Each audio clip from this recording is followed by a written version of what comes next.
G బ్రహ్మోస్మి. Guruji ఈరోజు ఏం తెలియజేయబోతున్నారు? శ్రీ గురుభ్యో నమః. హరి ఓం. గురు బ్రహ్మ గురు విష్ణు గురుదేవో మహేశ్వరః. గురు సాక్షాత్ పరబ్రహ్మ తస్మై శ్రీ గురువే నమః. గురువే సర్వలోకానాం విషజే భవరోగిణాం నిధయే సర్వ విద్యానాం దక్షిణామూర్తయే నమః. ఆదిశేషాయ నమస్తుభ్యం అనంతఫలదాయకం. నమో అస్తు పద్మనాభాయ నాథానాం పతయే నమః. సర్వేభ్యో మహాజనభ్యో మాతృపితృదేవతభ్యో ఆచార్యదేవతభ్యో నమో నమః. హరి ఓం. విశ్వావసో నామ సంవత్సర ఉత్తరాయణ శిశుర్ఋతో పాల్గుణమాస కృష్ణపక్ష దశమి తదుపరి ఏకాదశి.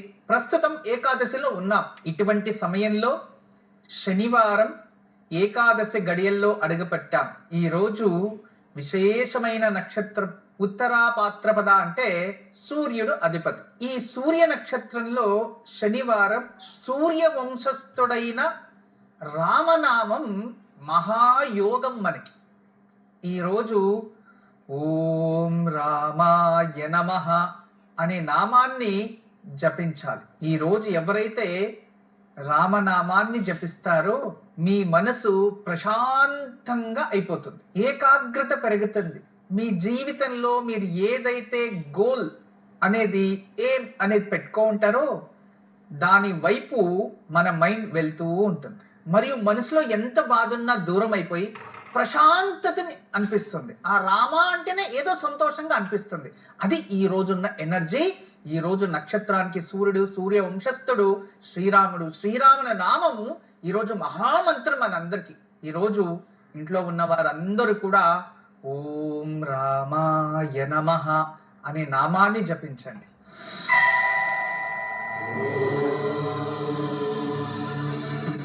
ఓం రామాయ నమః. ఓం రామాయ నమః. ఓం రామాయ నమః.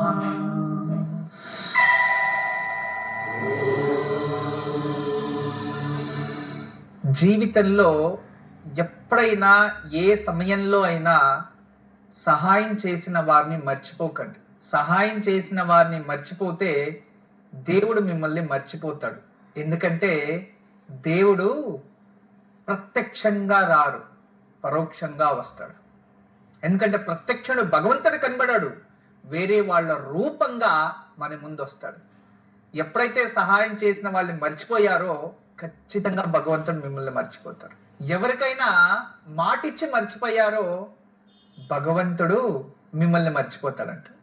చూసుకోండి, మీరు ఒకరికి మాటిచ్చి మర్చిపోతే భగవంతుడు మీకు ఇవ్వాల్సి ఉండే దాన్ని మర్చిపోతాడంట. అదే విధానంగా మన నమ్మిన వాళ్ళకి మనం ఏదైనా ఆశ చూపించి అది తీర్చలేదు అనుకోండి, మన జీవితంలో ఏదైనా కోరికలు ఉంటాయి కదా, భగవంతుడు దాన్ని ఆపేస్తాడంట. ఎందుకు ఇలా అంటే, ఒకటే, మాటలో సత్యం ఉండాలి, ఆజ్ఞలో సత్యం ఉండాలి. అదే విధానంగా ధర్మానికి ప్రతిధర్మం అంటే ఏంటి? కృతజ్ఞతలో. చూడండి, కృతజ్ఞతలో దేవుడున్నాడు, సత్యంలో దేవుడున్నాడు, అంతే కదా. భగవంతుడి రెండు ధర్మశక్తులే. ఎప్పుడైతే మనము ఏదో చెడు చేసే పని లేదు, సహాయం చేసే వాళ్ళని మర్చిపోయినా నువ్వు ధర్మం తప్పావని, మాటిచ్చి మర్చిపోయినా, మాటిచ్చి నడుచుకోలేదన్నా నువ్వు ధర్మం తప్పిపోయామని, అప్పుడు భగవంతుడు మన ముందు ఎలా వస్తాడు?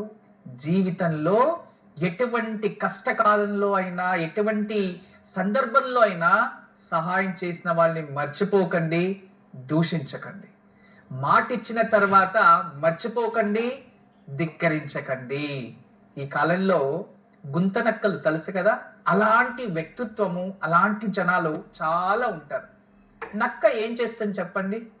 నక్క చాలా సార్లు చాలా విధాలుగా అది బతకడానికి కోసం, దానికోసం, దాని స్వార్థం కోసం ఇతరుల్ని బలిపశు చేస్తూ ఉంటుంది. ఎందుకంటే నక్క ఎప్పుడు కూడా అది పోరాడి యుద్ధం చేసి వేటాడి తినేదానికన్నా వేరే ఒక మృగాలు వేటాడి వదిలేసిన పదార్థాన్ని తినడానికే గుంత నక్క ఎదురు చూస్తూ ఉంటుందంట. ఇది నక్క బుద్ధుల్లో అంటాం. అంటే వాళ్ళ స్వార్థాని కోసం ఇతరుల్ని బలిపశులు చేసుకోవడం. అలా బతుకూడదు. మృగానికి మనిషికి వ్యత్యాసం ఉంది. అందుకే మీలో కృతజ్ఞత భావనతో బతకాలి. సహాయం చేసిన వాళ్ళని మర్చిపోకూడదు. అదే విధానంగా మన కష్టంలో మనల్ని కాపాడిన వారిని ఎప్పుడు దూరం పెట్టకూడదు. అప్పుడు భగవంతుడు దూరం పెట్టేస్తాడు. అమ్మా నాన్న మనల్ని చాలా కష్టపడి పెంచుంటారు, మీరు వాళ్ళని దూరం పెట్టేశారు అనుకోండి, భగవంతుడు మీకు ఏదైతే దగ్గర అవ్వాలో దాన్ని దూరం పెట్టేస్తారు.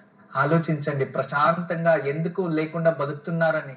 మీ జీవితంలో మీరు చేసింది, మీరు చెప్పింది, మీరు మాట్లాడింది, మీరు సహాయం చేసిన వాళ్ళని మర్చిపోయింది, ఇవన్నీ కూడా అంతే. అందుకే జీవితంలో ఏదైనా రుణానుబంధం ఉంటుంది, దాన్ని గౌరవించాలి. అందువల్ల జీవితంలో ఎప్పుడు కూడా మనము కృతజ్ఞతగా బతకడమే భగవంతునికి దగ్గరగా బతికినట్టు అని అర్థం. ఇది ఇంకా బాగా మీకు అర్థం అవ్వాలంటే ఒక చిన్న కథ తెలియచేస్తా, వినండి.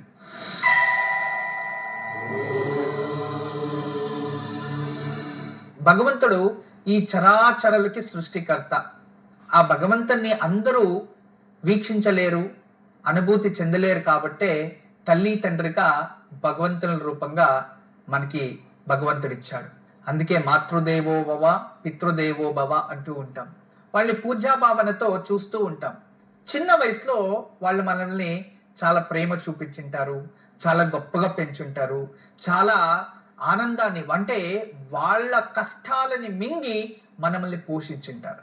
మనం పెద్దోళ్ళు అయిన తర్వాత అహంకారం ఇటువంటివన్నీ పెంచుకొని వాళ్ళని దూషించడమో లేదా వాళ్ళని వ్యతిరేకించడమో ఏదో చేసింటాం. వాళ్ళ మనసు అపారమైన గాయాన్ని చేసేసి ఉంటాం. ఆ గాయాన్ని వాళ్ళ మనసులో పెట్టుకొని మర్చిపోలేకుండా దుఃఖంతో, బాధతో, కోపము, క్రోధాన్ని తెచ్చుకొని కొందరు చూపిస్తూ ఉంటారు పిల్లల పైన.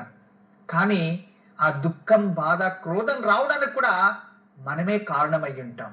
అటువంటి కారణాల వల్ల భగవంతుడు దూరం అయ్యాడు, భగవంతుడు కోపం వచ్చిందంటే తల్లిదండ్రులు దూరం అవడం, కోపం తెచ్చుకోవడం, అంతే దీంట్లో ఉన్న అంతరార్థం. దీన్ని అర్థం చేసుకుంటే ప్రేమకు, కృతజ్ఞతకు, ఆప్యాయతకు, వీటన్నిటికీ కూడా చాలా గొప్ప అంతరార్థం మీకు అనుభూతి చెందగలరు. ఇక రేపు ఏకాదశి, సర్వమేవేకాదశి, ఆదివారం కలిసి వచ్చింది, శ్రవణ నక్షత్రం, సర్వ పాపనాశిని ఏకాదశి అని రేపు. ఈ సంవత్సరంలో రాబోయే ఉగాదికి ముందొచ్చే ఏకాదశి సర్వ పాప నాశిని ఏకాదశి.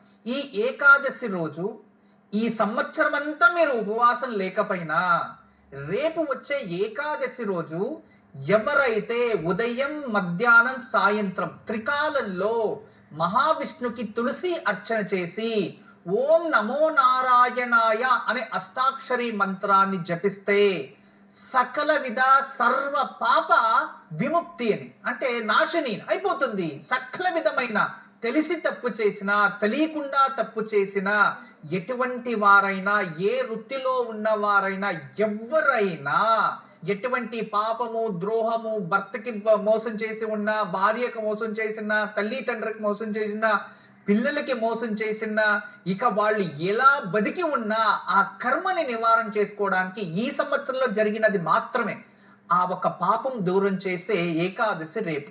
రేపు మీరు త్రికాలంలో ఉపవాసం ఉంటూ జలాన్ని స్వీకరించవచ్చు, నిర్జల అవసరం లేదు, జలాన్ని స్వీకరించవచ్చు.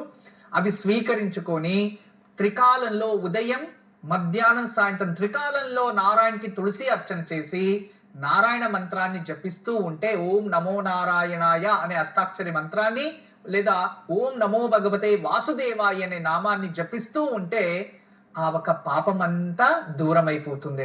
అద్భుతమైన రోజు రేపని తప్పకుండా ఉపయోగం చేసుకోండి.